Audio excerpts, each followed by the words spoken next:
शिक्षक अभ्यर्थियों को वो इंतजार खत्म हो चुका है। बीपीएससी की वेबसाइट पे ऑफिशियली ये नोटिफिकेशन डाल दिया गया है और कल का इंतजार छोड़िए। बहुत सारे लोग बता रहे थे, अभ्यर्थी बता रहे थे कि कल जारी किया जाएगा और ये आज ही कर दिया गया है। तो सारी इन्फॉर्मेशन आपको बिना देर किए हुए, बिना बातों को इधर उधर घुमाए हुए जो क्लियर बात है मैं आपको बता देता हूँ कि क्या कुछ कैसे यहाँ पे बताया गया है।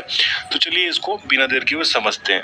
तो सबसे पहले फ्रेंड्स, आपके स्क्रीन पे यहाँ पे दिख रहा होगा कि यहाँ पे देख लीजिए कि बिहार लोक सेवा आयोग के द्वारा ये नोटिफिकेशन जारी किया गया है और इसमें जो पहला लाइन है वो लिखा हुआ है कि विज्ञापन शिक्षा विभाग बिहार के अंतर्गत विद्यालय अध्यापक पद के कुल 1,70,461 पद, ठीक है, टोटल यहाँ पे पोस्ट है। ये पदों पर नियुक्ति हेतु सुयोग्य भारतीय नागरिक तथा बिहार राज्य के स्थायी निवासी उम्मीदवारों के विहित प्रपत्र में ऑनलाइन आवेदन पत्र आमंत्रित किए जाते हैं। ऑनलाइन आवेदन भरने हेतु विस्तृत दिशा निर्देश बिहार लोक सेवा आयोग पटना की वेबसाइट जो कि bpsc.bih.nic.in है पर ऑनलाइन आवेदन की तिथि से प्रदर्शित की जाएगी। इन रिक्त पदों का विषयवार एवं कोटिवार विवरण निम्नवत है, ठीक है। तो सबसे पहली चीज की जो विषयवार जो टोटल सीटें हैं वो यहाँ पे क्लियर करके दिखाई गई हैं कि क्या कितनी सीटें हैं। तो आप यहाँ पे देखिए, सबसे पहला जो यहाँ पे ऑप्शन दिखा हुआ है कि प्राथमिक विद्यालय में मूल कोटि के, यानी कि 1 से 5 तक का है जो आपका प्राथमिक विद्यालय होता है, प्राइमरी स्कूल जिसको बोलते हैं, उसमें मूल कोटि के लिए जो 3 सब्जेक्ट्स है, जो भाषा है सामान्य हो गया, उर्दू और बांग्ला, इसके लिए कितनी सीटें हैं आप देख सकते हैं। जो टोटल सीटों की बात करें तो आप यहाँ पे देख पाइएगा, ठीक है। यहाँ पे कुल पद देख रहे हैं ना, 67,066 पद यहाँ पे टोटल है सामान्य जनरल के लिए।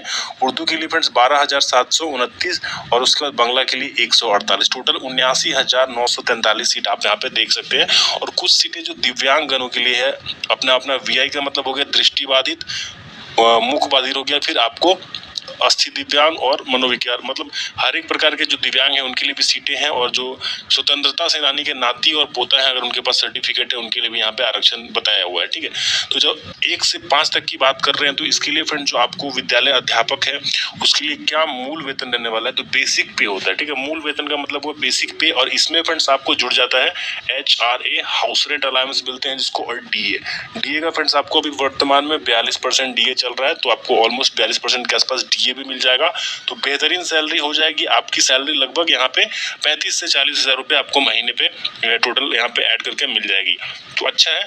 और परिमान्य अवधि देख के कुछ लोग यहाँ पे घबरा भी रहे होंगे कि जिनको जानकारी नहीं है कि परिमान्य अवधि क्या है। हर एक आप नोटिफिकेशन में देखेंगे यहाँ पे लिखा हुआ है क्लियर करके कि परिमान्य अवधि, ठीक है। तो ये क्या है उसको समझते हैं हम। यहाँ पे लिखा हुआ है स्थायी एवं नई पेंशन योजना के नियमानुसार अनुमान्य, तो ठीक है। तो जो नया पेंशन योजना है आपको नहीं पता होगा तो एनपीएस के नाम से आपको होगा, नेशनल पेंशन स्कीम। इसमें होता क्या है, जो आपकी सैलरी से कुछ अमाउंट काट लिया जाता है, डिडक्ट किया जाता है और उतना ही अमाउंट फ्रेंड्स गवर्नमेंट के द्वारा आपके अकाउंट में डाल दिया जाता है। तो अच्छी योजना है, कोई भी इस योजना का फायदा उठा सकता है, ठीक है।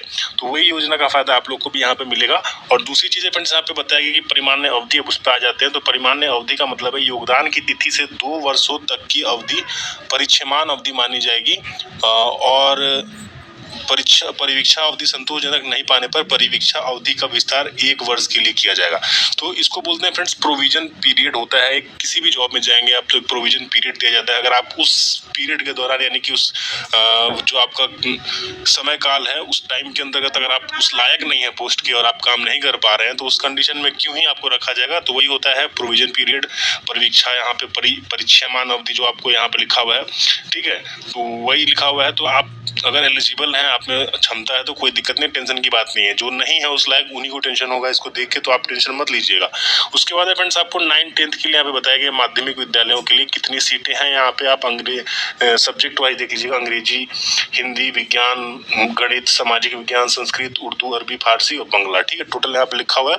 और टोटल सीटों की संख्या यहाँ पे आप देखिए 32,916 यहाँ पे आप देख सकते हैं, ठीक है। और यहाँ पे जो सीटों की संख्या ये अनारक्षित, ऊपर भी आप देखेंगे तो आपको जाति वाइज भी मिल जाएगी, किस जाति में कितनी सीटें हैं। और जाति का वर्गीकरण कैसे किया गया है वो भी मैं आपको नीचे बताऊंगा, क्योंकि यहाँ पे वो भी दिया गया है। अब यहाँ पे सैलरी 9-10th की बात करें फ्रेंड्स तो यहाँ पे बेसिक पे ही इनका 31,000 है, यानी कि इनकी सैलरी स्टार्टिंग से ही 45,000 के आसपास रहने वाली है। तो उन लोगों के लिए और अच्छी खबर है। और बाकी परिक्षेमान अवधि का मैंने आपको समझा दिया है, हाउस रेंट, डियरनेस अलावेंस, ये सारी चीजें आपको यहाँ पे भी मिल जाएंगी। और अपने सब्जेक्ट वाइज देखने के लिए इस पीडीएफ को हमारे टेलीग्राम चैनल में जरूर डाल दिया गया है, वहां से जाके डाउनलोड कर लीजिए, लिंक डिस्क्रिप्शन में अवेलेबल। ये जो था आपका 9-10 का। अब आगे फ्रेंड्स आपको बात आती है 11-12 की, ठीक है, वर्ग कक्षा 11-12 जिसको उच्च माध्यमिक विद्यालय बोलते हैं। तो वो यहाँ पे आप देखिए टोटल जो सीटों की संख्या यहाँ पे बहुत ज्यादा है। टोटल यहाँ पे आपको 30 कैटेगरी में बांटी गई है और यहाँ पे जो सीटों की संख्या आप देख लीजिए, क्लियर करके यहाँ लिखा हुआ कि 57,062 टोटल सीटें हैं, ठीक है। और ऊपर जो थी फ्रेंड्स 9-10 की हम लोग देख रहे थे, वहां पे जो टोटल सीटें कितनी थी 32,916, ठीक है। तो ये है आपका क्लियर। और इसमें देखिए फ्रेंड्स जो सब्जेक्ट वाइज आप लोग अपना अपना सब्जेक्ट देख लीजिएगा कि इसमें कितनी सीटें हैं, जाति वाइज सब दिया हुआ है। यहाँ पे अनारक्षित हो गया, अनारक्षित महिला, और महिला को यहाँ पे अलग से आरक्षण है। आपको बिहार के अंदर तो बहुत ज्यादा चांसेस होते हैं, महिला अभ्यर्थी जो भी हैं अगर मन से पढ़ाई लिखाई करे तो उनकी जॉब यहाँ पे रखी हुई है। और कंप्यूटर साइंस में थोड़ा सा यहाँ पे मैं दिखा देता हूँ कि अच्छी खासी सीटें हैं, 8,395 सीटें हैं, जो कि केवल 11th और 12th वाले के लिए यहाँ पे निकाला गया है। 9th और 10th के अंदर यहाँ पे कंप्यूटर साइंस का कोई सब्जेक्ट ऐड नहीं है। ऊपर आप देखेंगे तो आपको दिखेगा कि केवल कंप्यूटर साइंस 11th और 12th के लिए ही बताया गया, क्योंकि आपको STET का एग्जाम हुआ था कंप्यूटर साइंस के लिए 2019 के अंदर, जिसमें आपको केवल 11-12 के लिए एग्जाम लिया गया था, ठीक है। तो टोटल यहाँ पे लगभग 18,000 टोटल कैंडिडेट जो है वो पास हुए थे, और सीटें भी अच्छी खासी हैं 9,000 के आसपास। तो एक सीट पे 2 ही कैंडिडेट फाइट करेंगे, तो जो जिसमें है दम वो ही ले जाएगा, पगडंडी बाजीराव सिंघम, ठीक है। तो अपना लेके जाइए यहाँ पे।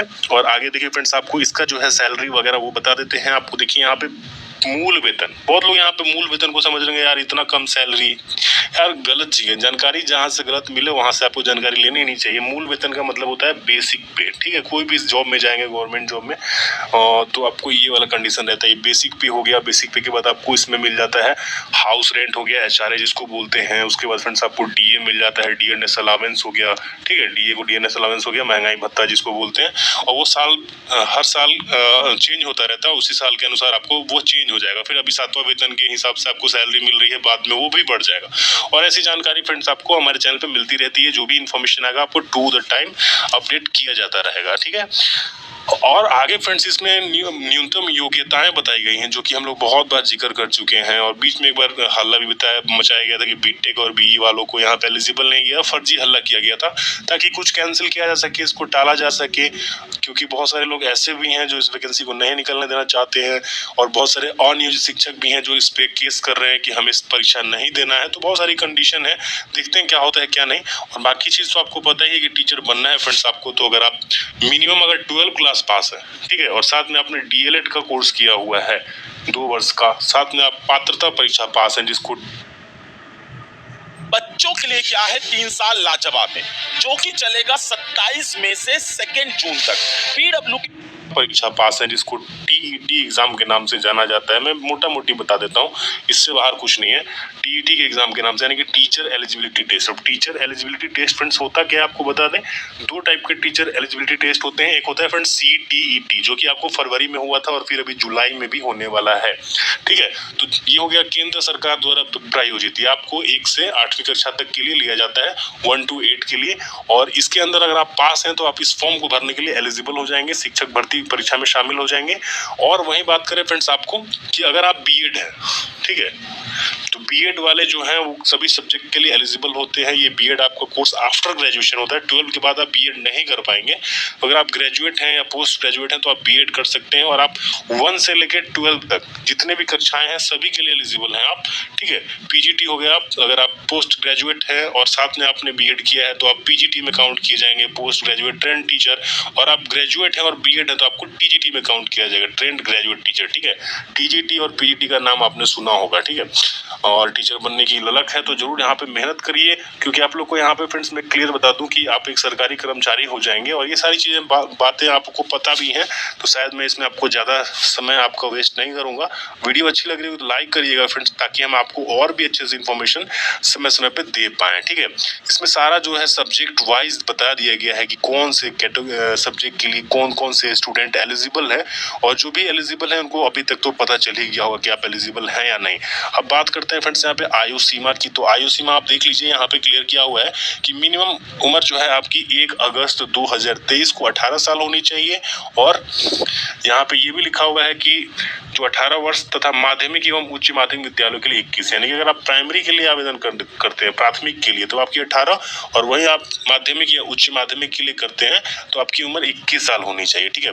अधिकतम आयु अनारक्षित पुरुष हैं अगर आप यानी कि जनरल जाति के पुरुष अभ्यर्थी हैं तो 37 साल तक की उम्र में आप आवेदन कर पाएंगे। वहीं पिछड़ा वर्ग और अत्यंत पिछड़ा वर्ग के जो महिला एवं पुरुष कैंडिडेट हैं वो 40 साल तक में भी आवेदन कर पाएंगे। ठीक है। और अनुसूचित जाति के जो पुरुष और महिला अभ्यर्थी हैं वो 42 साल तक आवेदन कर पाएंगे। ठीक है, आपको ये पता चल गया। और बात करें फ्रेंड्स की जो आयु सीमा में छूट है उसको लेकर के थोड़ा कंफ्यूजन है। उसमें ये बताया गया है कि इस नियमावली के प्रवृत्त होने से पूर्व में पात्रता परीक्षा में उत्तीर्ण होने वाले प्रशिक्षित अभ्यर्थियों को इस नियमावली के प्रवृत्त होने के पश्चात नियुक्ति के प्रथम संव्यवहार में अधिकतम आयु सीमा में 10 वर्ष की छूट दिनांक 1 अगस्त 2023 को आधार मानकर तय होगा। ठीक है, यानी कि इस नियमावली से के प्रवृत्त होने के पहले जिन लोगों ने पात्रता परीक्षा उत्तीर्ण कर ली है उन लोगों को यहाँ पे छूट मिलेगा, यानी कि 2019 वाले STET कैंडिडेट को। ठीक है, तो ये बहुत अच्छी उनके लिए खबर है। और कुछ कंडीशंस है यहाँ पे कि किनको किनको एक्स्ट्रा छूट मिलेगा एज में, तो वो आप लोग यहाँ पे पढ़ लीजिएगा तो ज्यादा बेटर आपके लिए रहेगा। ठीक है, चयन प्रक्रिया की बात करें तो सबसे पहले इसमें आपको बता दें कि आपका बस एक लिखित परीक्षा होगा और कोई इंटरव्यू यहाँ पे नहीं होने वाला है। यहाँ पे ये लिखा हुआ है कि लिखित परीक्षा वस्तुनिष्ठ के लिए परीक्षा संरचना एवं पाठ्यक्रम क्या होगा वो यहाँ पे दिया हुआ है कि भाषा जो है आपका सब्जेक्ट वो आपका 100 नंबर का रहेगा, जिसमें भाषा 1 25 एवं भाषा 2 75 अंकों का रहेगा। ठीक है, 2 घंटे का आपका टाइम रहने वाला है। कुल अंक आपको यहाँ पे 100 मिलेंगे, जिसमें से 25 अंक मिलेंगे भाषा 1 के लिए और 75 अंक मिलेंगे आपको भाषा 2 के लिए। और अभ्युक्ति यहाँ पे ये लिखा हुआ है कि प्राथमिक से उच्च माध्यमिक विद्यालयों के सभी अध्यापकों के लिए। ठीक है, प्राथमिक से लेके उच्च माध्यमिक विद्यालयों के सभी अध्यापकों के लिए ये है। ठीक है, यह पत्र 2 भाग में होंगे, यथा भाग 1 और भाग 2, यानी कि कॉमन है आपका सभी के लिए। ठीक है, उसके बाद बात करते हैं फ्रेंड्स आपका सामान्य अध्ययन 120 यहाँ पे टोटल प्रश्नों की संख्या रहेगी, 2 घंटे का समय रहेगा और 120 क्वेश्चन रहेगा। ये आपका फ्रेंड्स 1 से 5 तक के जो है उनके लिए केवल होगा। इसमें थोड़ा सा आपको क्लियर करके दिया गया है कि क्या क्या चीजें पूछी जाएंगी। इसमें मानसिक योग्यता, गणित, मानसिक क्षमता,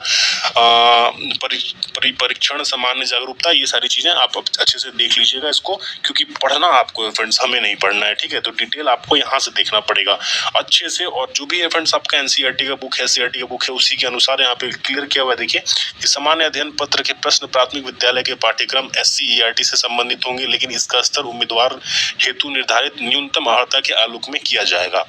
तो 1 से 5 तक के लिए है आपका ये, तो स्कूल का जो SCERT का बुक होता है उसी के अनुसार आपको यहाँ पे क्वेश्चन किया जाएगा। और नेक्स्ट है फ्रेंड्स आपको विषय एवं सामान्य। ठीक है, तो ये केवल 9th और 10th के लिए है। तो यहाँ पे 120 क्वेश्चन है, 2 घंटे का टाइम है, 120 नंबर का आपको यहाँ पे टोटल रहने वाला है। ठीक है, सामान्य अध्ययन, विषय एवं सामान्य अध्ययन की बात की जा रही है। ठीक है, क्यों एक गरीब व टीचर लड़के के सामने झुककर खड़ा हो गया शहर का सबसे अमीर आदमी जो फटे। ठीक है, सामान्य अध्ययन, विषय एवं सामान्य अध्ययन की बात की जा रही है। ठीक है, इसमें भी डिटेल दिया हुआ है सिलेबस की क्या क्या आपको पढ़ना है। तो पढ़ना आपको है, फिर से मैं बोलूंगा, इसको अच्छे से देख लीजिएगा PDF में, क्योंकि मैं अभी इसमें डिटेल में जाऊंगा तो बाकी आपको बहुत ज्यादा टाइम यहाँ पे लग जाएगा। खुद से पढ़िए, किसी के भरोसे मत रहिए। मैं आपको बार बार रिपीट करता हूँ, नौकरी आपको करनी है। कोई भी कुछ भी आगे बोले ट्रस्ट नहीं करना है। ऑफिशियली आपका जो ये लेटर है BPSC की वेबसाइट पे डाल दिया गया है, सिलेबस पहले से ही जारी कर दिया गया था। फिर से जिनको नहीं पता होगा तो इसी के अनुसार ही पढ़ाई करिए, बाकी कुछ भी नहीं। कोचिंग वगैरह में भी जा रहे हैं तो आप सिलेबस के अनुसार ही पढ़ाई करिए, क्योंकि BPSC है आउट ऑफ सिलेबस क्वेश्चन नहीं करेगा। ठीक है, थोड़ा बहुत करेगा भी तो वो आपको एवरेज मार्किंग करके उसको मैनेज कर दिया जाता है। ठीक है, चौथा यहाँ पे विषय एवं सामान्य अध्ययन, जो कि आपका 11th और 12th के लिए ही पूछा जाएगा। ठीक है, विषय एवं सामान्य अध्ययन यानी कि सब्जेक्ट का और साथ में आपका जो सामान्य जनरल नॉलेज है उसका क्वेश्चन किया जाएगा।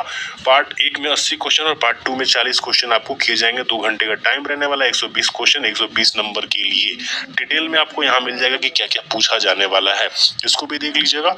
तो आपको ये सारी चीजें क्लियर हो गई कि मल्टीपल चॉइस क्वेश्चन आएंगे। यहाँ पे लिखा हुआ है कि सभी विद्यालय अध्यापकों के लिए ली जाने वाली लिखित परीक्षा वस्तुनिष्ठ एवं बहुविकल्पीय होगी और प्रत्येक गलत उत्तर के लिए ऋणात्मक अंक दिए जाएंगे। नेगेटिव मार्किंग भी आपका यहाँ पे क्लियर किया है कि मिलने वाला है, ठीक है।